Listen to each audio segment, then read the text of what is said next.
Hello friends, आपका स्वागत है आपके यूट्यूब चैनल पर। और आज जो है हम बात करने वाले हैं टाइप्स ऑफ कम्युनिटी, यानी कि समुदाय के प्रकार। जो समुदाय है उसको कितने वर्गों में बांटा गया है। और प्रोफेसर किंग्सले डेविस के अनुसार जो समुदाय है उसका वर्गीकरण मुख्य तौर पर 4 आधारों पर कर सकते हैं हम। जनसंख्या का आधार, क्षेत्र, धन तथा समुदाय की लोकप्रियता, समाज के अंतर्गत उस समुदाय द्वारा किए जाने वाले कार्य। लेकिन यहाँ पर जो है इस आधार पर हम दो समुदायों की बात करेंगे। फर्स्ट है यहाँ पर आपका आदिम समुदाय, और जो सेकंड है वो है सभ्य समुदाय। आदिम समुदाय और सभ्य समुदाय। तो यहाँ पर बात हम इसकी ये भी करेंगे कि ग्रामीण और नगरीय समुदाय के आधार पर जो है ये किस प्रकार से है। तो सबसे पहले बात करते हैं आदिम समुदाय की। आदिम समुदाय आदिम समुदाय देश के जंगली पठारों व पहाड़ी क्षेत्रों में रहते हैं। सभ्यता के दृष्टिकोण से अधिक पिछड़े हुए होते हैं। इन समुदाय का निश्चित भूभाग नहीं होता, पर उनका आकार बहुत बड़ा नहीं होता। यातायात एवं संचार के साधन भी उनके पास नहीं। यहाँ पर कहने का अर्थ है कि जो समुदाय है उनके रहने के लिए कोई निश्चित स्थान नहीं होता, ये अधिक पिछड़े हुए होते हैं। जो इस प्रकार के समुदाय होते हैं, ठीक, वो बहुत मतलब इनके पास जो है यातायात के साधन बहुत कम होने के कारण क्या हुआ कि एक समुदाय का जो संपर्क होता था वो दूसरे समुदाय से टूट जाता था। वो संपर्क जैसे कि हो नहीं पाता था। तो क्या हुआ, जिसके कारण कि ये लोग जो थे एक दूसरे से बात नहीं कर पाते थे, एक दूसरे के संपर्क में नहीं आ पाते थे। फिर प्रत्येक समुदाय, बात आई कि प्रत्येक समुदाय का अपना अलग नाम होता है। तो ये तो सही बात है कि हर एक समुदाय का अपना एक नाम होता है।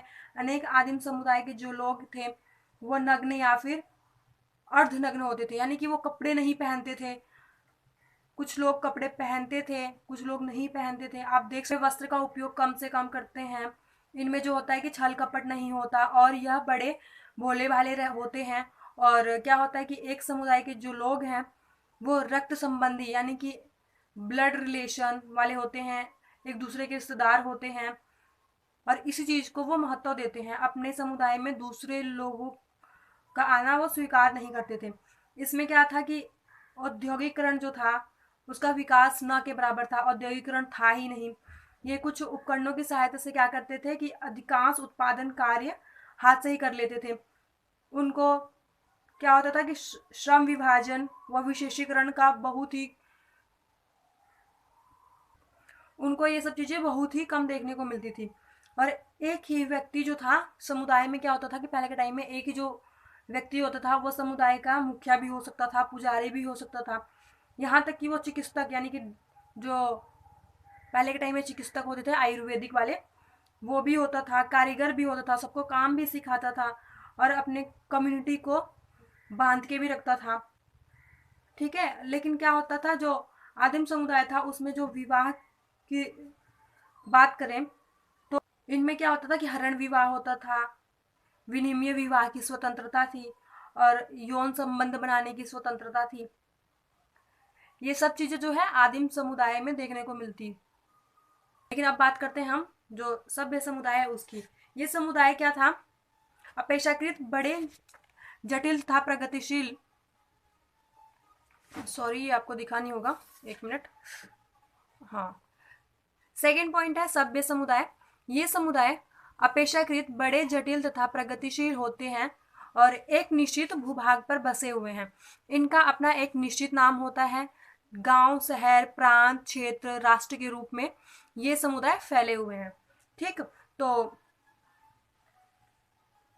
क्या होता है कि कहने का अर्थ है कि जो, जैसे कि आप खुद को देख सकते हैं, अपनी फैमिली को देख सकते हैं कि आप जो है एक निश्चित भूभाग पर रह रहे हैं, एक स्थायी आपका रहने का स्थान है। ठीक, तो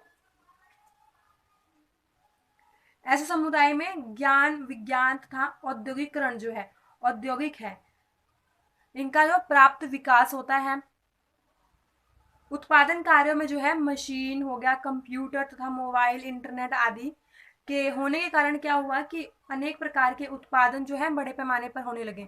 जैसे कि प्राचीन समय में ये सब चीज़ें नहीं होती थी, कि ये सब चीज़ें थी ही नहीं कि कोई भी चीज़ बड़े पैमाने के आधार पर किया जाए। लेकिन जैसे जैसे विज्ञान का विकास हुआ, अनेक प्रकार की पद्धतियाँ, टेक्नोलॉजी, अनेक प्रकार के जो खोज हुए हैं, उनके कारण क्या हुआ कि जो खेती बाड़ी थी उनमें भी मशीन की सहायता ली जाने लगी। ठीक। और इसमें क्या होता है कि इसमें भी वैज्ञानिक तकनीकों का प्रयोग किया जाता है। कोई भी चीज़ जो है मशीन वगैरह बनाई गई है, ये भी जो है वैज्ञानिक तकनीकों के आधार पर ही बनाई गई है। सभी चीज़ों का अपना अपना अलग क्षेत्र हो गया है। सभी चीज़ें अपने अपने क्षेत्र में ज़्यादा से ज़्यादा तरक्की कर रही हैं, विकास कर रही हैं। जो समुदाय है, इस प्रकार का जो समुदाय है, ऐसे समुदाय में क्या होता है कि आकार या फिर जनसंख्या जो है उनकी अधिक तो होती है, लेकिन अधिक होने के कारण अधिक तो होती है, लेकिन इन समुदायों की जो जनसंख्या है, जो सामुदायिक भावना है, व्यक्तिगत संबंध है, वो बहुत ही कम लोगों से होता है और कम देखने को मिलता है। परिवार हो गया, गोत्र, रक्त संबंध या फिर नातेदारी का कम महत्व होता है इनमें। और लोग में व्यक्तिवादी भावना अधिक देखने को मिलती है। उनमें हम की भावना देखने को नहीं मिलती, उनमें व्यक्तिवादी भावना देखने को मिलती है। मतलब कि खुद के लिए कार्य करना, खुद का विकास करना। इससे क्या होता है कि हम की भावना जो है वो नहीं पनप पाती, जो कि आदिम समुदाय था उसमें देखने को मिलती थी। लेकिन सभ्य समुदाय में ये चीज आपको देखने को ज्यादातर क्षेत्रों में नहीं मिलती। सामाजिक नियंत्रण में क्या हुआ कि प्राय प्रथा होगी, परंपरा, धर्म आदि कम प्रभावशील प्रतीत होते हैं। और जो कानून है, कानून, पुलिस आदि की सहायता से सामुदायिक जीवन को नियंत्रण में, यानी कि उनको नियंत्रण में रखा जाता है। कि जो आज का समाज है, आज की जो सामुदायिक भावना है, जो प्रथा, परंपराएं हैं, धर्म है, वो कम प्रभावशील है। यानी कि कम है नहीं, कि मतलब ऐसा प्रतीत होता है कि कम प्रभावशील है। लेकिन इन सब चीज को नियंत्रण करने के लिए एक अलग से कानून बनाया गया है सबके लिए, कि किस चीज को किस तरह से नियंत्रित किया जा सकता है, जो कि आदिम समुदाय में ऐसा नहीं था। उसमें एक ही व्यक्ति होता था जो कि कंट्रोल भी करता था, कमांड भी देता था, और हर क्षेत्र में वही मुखिया होता था। लेकिन सभ्य समाज में ऐसा नहीं है। ऐसा क्यों हुआ कि लोग जो हैं अधिक पढ़े लिखे होते हैं और उनकी एक लिपि व भाषा होती है, सबकी अलग अलग धर्म परंपराएं होती हैं, सबका अपना अलग अलग क्षेत्र है। तो ये था सभ्य समुदाय का जो पूरा निचोड़ जो मैंने आपको आज बताया। इसके बाद क्या हुआ कि प्रोफेसर E.S. बोगाडर्स ने इस प्रकार के समुदाय का उल्लेख करते हुए 4 प्रकार के वो बनाए। समुदाय का उल्लेख जो है 4 प्रकार से किया। फर्स्ट ग्रामीण समुदाय, सेकंड नगरीय समुदाय, थर्ड जो है क्षेत्रीय समुदाय, और फोर्थ जो है राष्ट्रीय समुदाय।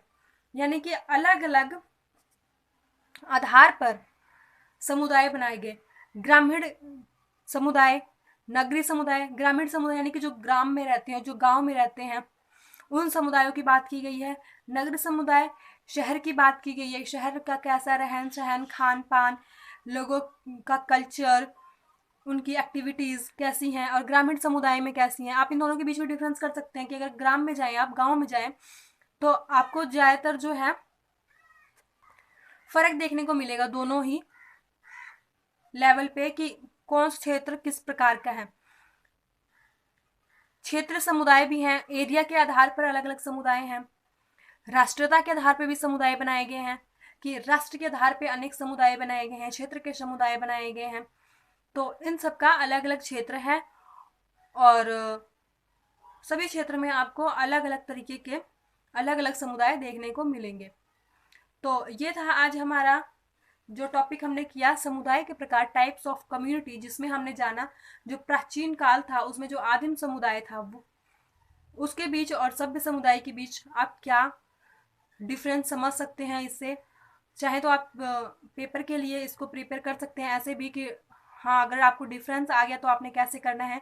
अगर आपको सिर्फ आदिम समुदाय समुदाय आ गया कि इसको डिस्क्राइब करो तो आपको कैसे करना है। सभ्य समुदाय तो आप इसको अलग अलग तरीके से भी कर सकते हो, और अगर आपको इनके बीच डिफरेंस आगे करने को तो वो भी आप आराम से कर सकते हो। तो अगर आपको ये वीडियो हेल्पफुल लगी हो तो वीडियो को लाइक करें, शेयर करें और सब्सक्राइब करना बिल्कुल भी ना भूलें। आज के लिए बस इतना ही, और नेक्स्ट वीडियो मिलेंगे हम अपने नेक्स्ट टॉपिक के साथ।